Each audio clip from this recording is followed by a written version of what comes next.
नमस्कार मित्रांनो, पुन्हा एकदा मी माझ्या आनंदराय वहिनीमध्ये आपले सहर्ष स्वागत करतो. मित्रांनो, आज आपण बोलणार आहोत एका वेगळ्या विषयावर की जो आपल्याला एक विषय वारंवार दुःखी करत असतो आपल्या विचारांमुळं, ते म्हणजे परचिंतन किंवा जजमेंटल होणं. खरं तर मानसशास्त्र असं सांगतं की आपल्या मनामध्ये दिवसभरात साधारण 50 ते 60 हजार विचार रेग्युलर येत असतात. पण यातले बरेचसे विचार हे आपल्याशी रिलेटेड नसून आपल्या डोळ्याने जे काही दिसत असतं आपल्याला, आपण त्याबाबत हे विचार करत असतो.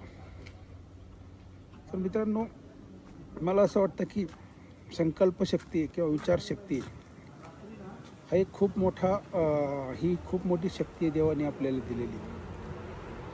तर हे 50 ते 60 हजार विचार जे आपल्या मनामध्ये येतात, हा प्रत्येक एक संकल्प ही एक शक्ती या रूपाने एक पुढे येऊ शकतो असं मला वाटतं. जसं न्यूटनला एक संकल्प आला की ते ॲपल झाडावरून खालीच का पडलं.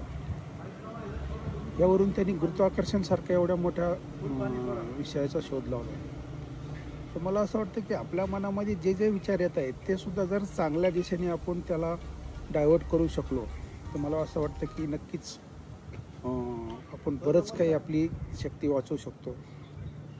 तर जे परचिंतन किंवा जजमेंटल होणं नेमकं काय, तर आपण सर्वसाधारणपणे रस्त्याने जातोय, तर काहीतरी दिसलं, एखाद्या व्यक्तीने समजा एक भडक कलरचा शर्ट घातला, तरी आपल्या मनात असं काहीतरी विचार येऊन जातो की काय कसं कपडे वापरतात, किंवा एखाद्याने थोडीशी गाडी चुकीची चालवली तरी आपण थोडंसं त्याच्यावर कुठेतरी मनामध्ये त्याच्याविषयी आपल्या मनात असे असंख्य थॉट निर्माण व्हायला सुरुवात होते. असं आपली नजर मला वाटतं सारखी जिथे जिथं फिरते तिथं कुठेतरी मला असं वाटतं थोडेसे निगेटिव्ह विचार आपल्या मनामध्ये येतात. कदाचित हा आपला बिलीफ सिस्टीम किंवा धारणेचा जो एक भाग असू शकतो की त्यामुळे आपल्या मनामध्ये हे अशा प्रकारचे विचार क्रिएट होतात. मला असं वाटतं की याच्यावर आपण नक्कीच काम करू शकतो. खरं तर आपलं मन हे असं असलं पाहिजे कॅमेऱ्यासारखं. जसं कॅमेरा जे दिसतं तेच टिपतो, तो त्याच्यामध्ये काही अल्टरेशन करत नाही. परंतु आपलं मन मात्र खूप काही गोष्टीवर जजमेंटल होत असतं. म्हणजे आपण खरं तर बाह्य जगात वावरताना स्वतःसाठी वकील आणि जगासाठी एक जज म्हणून मिरवत असतो. प्रत्येक ठिकाणी आपण कुठेतरी हा चुकला आहे, त्यांनी असं केलं आहे, त्यांनी तसं करायला नको होतं, असे कुठेतरी विचार चालू असतात. मला असं वाटतं की हे नक्की आपण थांबवू शकतो आणि याच्यावर जर काम केलं, म्हणजे याच्यावर थोडंसं मला असं वाटतं की काम करणं गरजेचं आहे. की जे आपलं बाह्य जग आहे हे ॲज इट इज आपण ॲक्सेप्ट करणं शिकलं पाहिजे. जसं तुम्ही बघा, कुठलाही प्राणी, पक्षी, पशु किंवा हे वृक्ष, हे मंडळी काय करतात, जे आहेत ते ॲज इट इज ॲक्सेप्ट करतात. त्यामध्ये ते कुठल्याही प्रकारचं अल्टरेशन किंवा विचार करून ते कुठं बदलवण्याचा प्रयत्न करत नाही. मात्र देवाने आपल्याला जी एक विशाल बुद्धी दिली, ती बुद्धी आपण कुठंतरी फक्त निगेटिव्ह किंवा अशा कारणासाठीच मला वाटतं जास्त वापरतोय. तर मला असं वाटतं की याच्यावर थोडंसं नक्कीच आपण काम केलं तर आपले बरेचसे जे चुकीचे किंवा निगेटिव्ह विचार आपल्या मनामध्ये निर्माण होतात जगाविषयी, ते आपण थांबवू शकतो. आणि संकल्पशक्ती ज्याला आपण म्हणतो की जी आपण आपली वाचवू शकतो, आणि जे आहे ॲज इट इज तसं आपण ॲक्सेप्ट करायला शिकलं पाहिजे. कारण मित्रांनो, एक लक्षात घ्या, तुम्ही जो काय बदल करायचा तुमच्या स्वतःमध्ये करू शकता. तुम्ही बाहेर बिलकुल बदल करू शकत नाही. समजा उद्या थंडी पडली, तर तुम्हाला जर त्याच्यापासून तुम्हाला वाचायचं असेल तर तुम्हाला स्वेटर घालणं गरजेचं आहे. तुम्ही थंडी बंद करू शकत नाही. किंवा पाऊस सुरू झाला तर तुम्हाला त्यापासून वाचायचं असेल तर तुम्हाला छत्री घ्यावं लागेल. तुम्ही काय पाऊस थांबवू शकत नाही. त्याच्यामुळे बाह्य जगात ज्या गोष्टी घडत असतात त्या आपण शांतपणे स्वीकारल्या तर आपले बरेचसे संकल्प आपण वाचवू शकतो. आणि आपल्यामध्ये आतमध्ये जी विशाल शक्ती देवाने दिली, तिचा वापर आपण जर चांगल्या पद्धतीने कुठंतरी करू शकलो तर नक्कीच आपण खूप काही नवनिर्माण करू शकतो. तर मला असं वाटतं की याच्यासाठी एक थोडीशी प्रोसिजर अशी आहे की आपण कुठेतरी आपल्या स्वतःसोबत बसलो पाहिजे. मित्रांनो, हे जर कॉन्सन्ट्रेशन मला करायचं आहे त्याच्यात आपण याला अवेअर असलो पाहिजे की माझ्या मनामध्ये असे जजमेंटल होण्याचे विचार येत आहे, चुकीचे विचार येत आहेत. ह्याच्यासाठी आपण वारंवार स्वतःला अवेअरनेस दिला पाहिजे.